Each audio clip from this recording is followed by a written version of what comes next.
Esse bloco, eu vou passar aqui a palavra para o Rogério ou para a Silvia, aí vocês resolvem, para atender as questões ligadas à questão ambiental. Vou fazer dois comentários a partir da fala do presidente do CONGEAPA, Rafael Moya. Eu agradeço por tocar na questão do plano de manejo da APA e sua relação com o plano diretor. Primeiro, é importante a gente entender que a lei da APA, ela já estabelece um zoneamento que está vigente.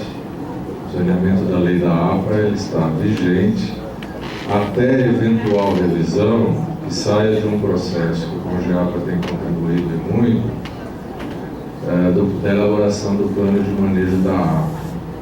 Então, o plano diretor, ele, para além de reafirmar a necessidade de proteção da APA, ele, de forma nenhuma, fará qualquer alteração na lei da APA que é vigente, que existe um zoneamento que vem sendo aplicado e considerado nas análises relativas à APA.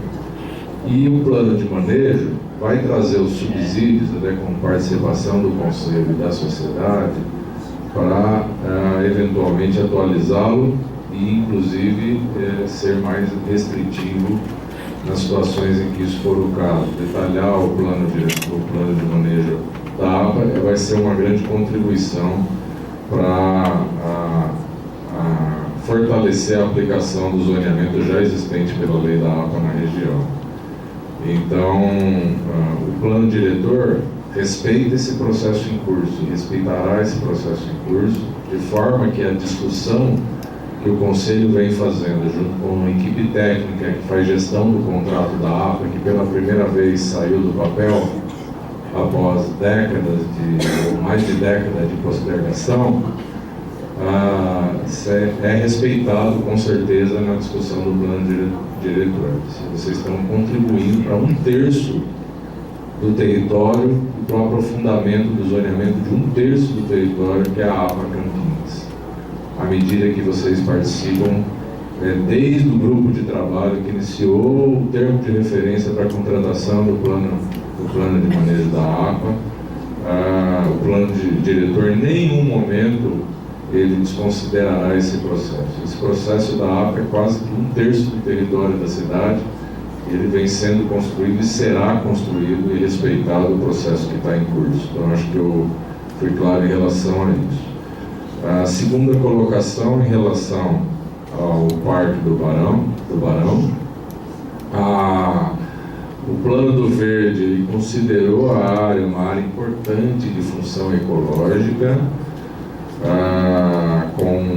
traçando aí os corredores, valorizando a necessidade de preservação daquela área, e a Secretaria do Verde, junto com a Secretaria de Planejamento, ela inclusive recentemente se reuniu com representantes do movimento, como o que fez uso da palavra representando o movimento, Manuel, e o compromisso da Secretaria do Verde, da Secretaria de Planejamento, o secretário pode falar, é de trabalhar pela implantação do parque. Eu queria deixar registrado aqui o compromisso público em relação à implantação do parque, respeitadas a função ecológica que ele também tem, ou seja, compatibilizada a função social à função ecológica. É perfeitamente possível fazer isso e desejável que se faça isso. E isso, estamos trabalhando nesse sentido junto com a Secretaria de Planejamento. Eu acho que os dois primeiros, o terceiro comentário em relação à recuperação de nascentes e ao meio ambiente na região do Campo Grande. É certo que existe um passivo enorme na cidade. Esse passivo é de décadas e décadas de desenvolvimento. Vou voltar a destacar aqui, até o início dessa gestão, não existia, apesar de estar previsto na legislação, um plano de recursos hídricos para 2026, um plano do verde para 2026, um plano de saneamento. Esses instrumentos de planejamento ambiental, apesar de previstos, eles ainda não haviam sido realizados. Então demos passos à frente. Agora, não é um passe de mágica que você vai fazer assim e um passivo ambiental de décadas e décadas se transforma rapidamente. Não é disso. Nós estamos falando de um desafio monumental. Nós estamos falando, foi colocado aqui corretamente o dado, que a gente tem aí 1/3 das áreas de ABP preservadas. Estamos falando de recuperação de áreas enormes, né? De centenas e centenas de hectares, né? Na casa dos milhares de hectares. Então isso é um passivo enorme e existe um planejamento. Vocês vejam que os cenários traçados aqui não são os ideais. Ninguém prometeu no planejamento ambiental em uma década entregar uma cidade totalmente recuperada. Vocês viram ali que manchas vermelhas do mapa permanecem mesmo após 10 anos. A gente trabalhou com um cenário realista, possível de ser feito, mas que mesmo assim exigirá muito trabalho e muita união da sociedade na execução desses programas, projetos e ações e no acompanhamento dessas ações. Mas é importante a gente destacar o que já pôde ser feito. Então, quando se fala, você faz o discurso, se fala assim, olha, nada tem sido feito, não é verdade. Vamos ter calma nas questões. Quando a gente vê que o próprio Plano do Verde, que promete a ampliação de áreas verdes em áreas de grande densidade populacional, ele, antes mesmo da sua publicação, da sua decretação pelo prefeito, a gente verifica ações como implantação de parques públicos, como o Parque da Vila União, como o Parque do Vida Nova, o Parque Dom Bosco, o Parque Luciano do Vale. Então, é preciso a gente entender o tamanho do desafio, e tem outros previstos, tem, por exemplo, o Parque Natural do Campo Grande, que é uma unidade de conservação, que terá também relação com a utilização social. Então, é preciso que a gente entenda o tamanho do desafio que se coloca, de um passivo acumulado por décadas, de um desenvolvimento no qual todos sabemos que passou, que a cidade de Campinas e inúmeras grandes cidades desse país, um processo de concentração acelerada por décadas de população, de crescimento populacional, né, que concentrou pessoas na região metropolitana, na macrometrópole paulista, numa velocidade monumental. Estamos falando da década de 40 para agora, 70 anos, em que você teve um crescimento populacional no estado de São Paulo, 75% se deu nessas áreas de metropolitanas, um crescimento da passagem da população de 4 milhões para 42 milhões de habitantes em 7 décadas, cuja 75% dessa concentração se deu em regiões metropolitanas.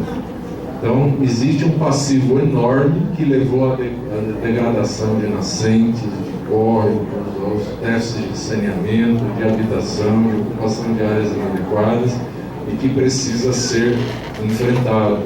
Não será em passe de mágica, mas existe ação realizada sim. A gente pega em áreas de APPs, em que o Banco de Áreas Verdes tem destinado plantios, esses plantios são da ordem já de 104 hectares.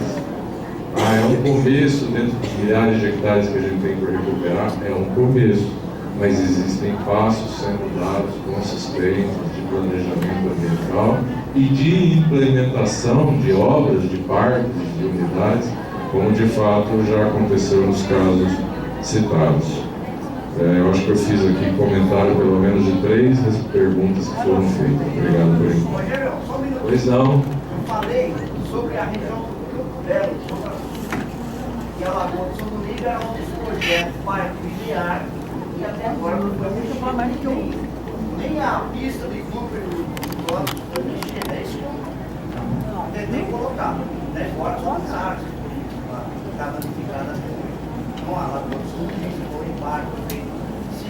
algumas que não estavam projetadas.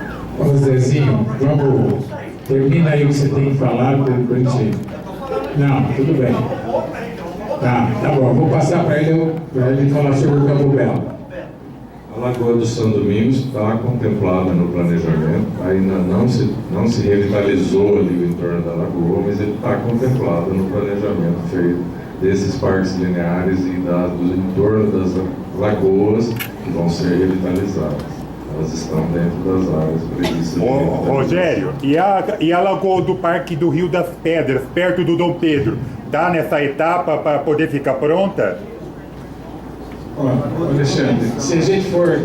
Essa metodologia não dá certo. Nós abrimos as inscrições, cada um vai falar no seu momento, nós vamos ter os esclarecimentos, né, e as respostas, e questões que talvez ultrapassem isso, pode ser conversado depois do encerramento da nossa atividade. Eu vou passar para a Silvia para complementar a resposta com relação às questões ambientais. Olá.